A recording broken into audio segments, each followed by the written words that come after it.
What a blessing, man. Did anybody get teary-eyed? Did anybody get teary-eyed? I was fighting them back. Well, I don't know if I'm going to make you teary-eyed, but I know you're going to leave with some solution to action steps and a boot up your butt a little bit to make some change in America. How about that? Well, first I need a volunteer. How many vets I got in here? Marines, Army, Air Force. Come on up, beautiful. I need you to hold Old Glory for me.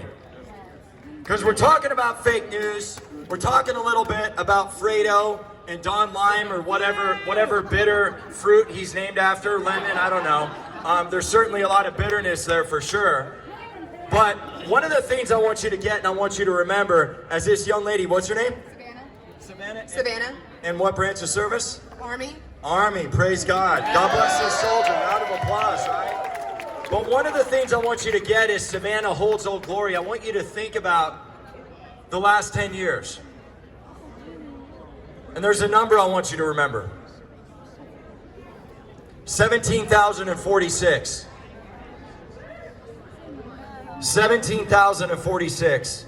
Because that's the number of flag-draped coffins that have come home and bodies that have laid to rest. Savannahs of the world. Moms, daughters, nieces, nephews, grandchildren. And the reason why that's so relevant today as we talk about fake news is because one of the biggest threats to our democracy and our republic is fake news. It is fake news.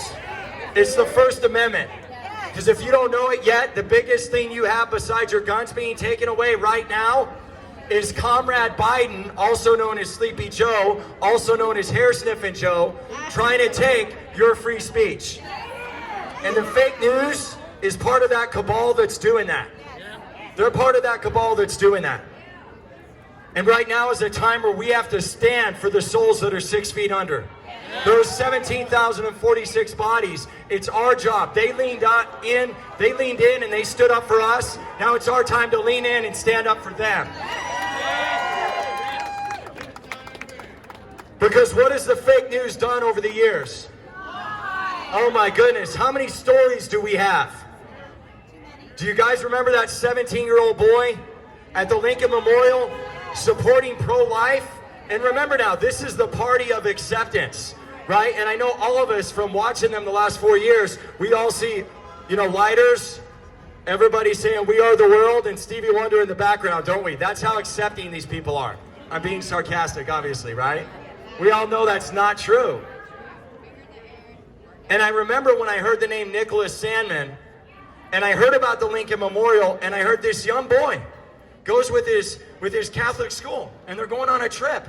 They're going on a trip to support America. Because he said, you know what?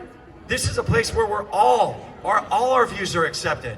And I was raised up as an American, and my name's Nicholas Sandmann.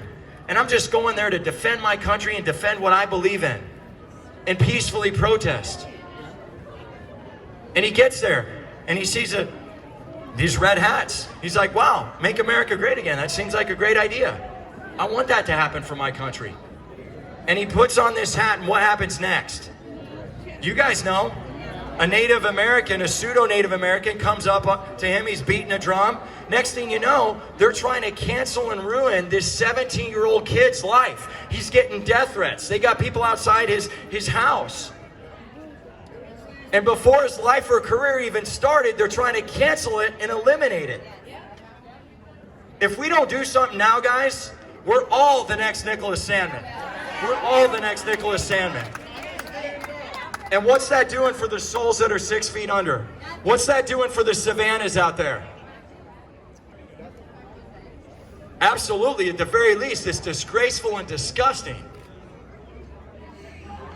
And then I think about a patriot that's been involved in multiple political campaigns and has been out there for years. Roger Stone.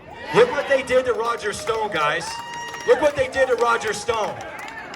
Do you guys know that the fake Russian collusion witch hunt, the Spygate, right? Robert Mueller had a sealed indictment for Roger Stone, and they leaked it to CNN.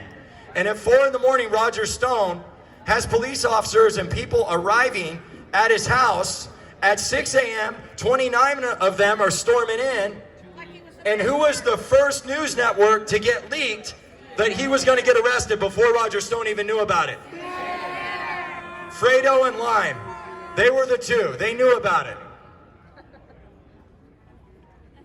The first ones. I want you to get the impact of that. Because if they can disgrace all of us, if they can do that to us, if they can arrest us for nothing, if that can be leaked and our civil rights are completely violated on a 68-year-old man, then they can do it to anybody. And as a republic, we owe better to the names at Arlington. We owe better to the names on the Vietnam Memorial. We owe better to the families that have got this triangular shaped flag and they've heard the message on behalf of the President of the United States Army, and a proud and grateful nation. I give you this flag to pay tribute for your son or daughter's service. I heard that at the age of 12. After my papa died of cancer. And I'll never forget the price that he paid and getting that flag as my grandfather stood there. So not only do we have to be a stand for the souls that are 6 feet under, but we have to be a stand for the Roger Stones and the Nick Sandmans around the world, because the censorship is real, guys. The threat to democracy in our republic as we know it is real. And what I want you to get and leave here with today is, if we don't do something and we don't act right now, the same thing they're pushing, and my friends on the left, or anybody out there waving, F-U-C-K Trump flags or shouting obscenities, of course that's peaceful and very Stevie Wonder, right? Anybody that's doing that, what I want you to get is, if they can cancel us now, it's only a matter of time before they cancel you. It's only a matter of time before they cancel you. And we owe the souls that are 6 feet under, we owe them better. And we owe them more. I'm a first-generation chiropractor. I'm a third-generation veteran. But I'm a lifetime patriot. I'm a lifetime patriot. And that's why I ask you, going forward, stand with me. Don't let this just be an inspiring rally where you get excited and it's sexy and you share and like videos and you gain some new friends. On Monday, what I want you to do is start getting involved. So 1776 Forever Free, my co-founder Chris Lippy and I, we're going around the country. We've spent hundreds of thousands of dollars of our own money because our political action committee is taking the fight to Soros. It's taking the fight to fake news. We're getting city councils involved. We're getting all of you guys to run for office, your townships, your mayorships, because we've got to take it to them, because they've been taking it to us, because we owe it to that flag, and we owe it to Savannah. God bless you guys. Semper Fi.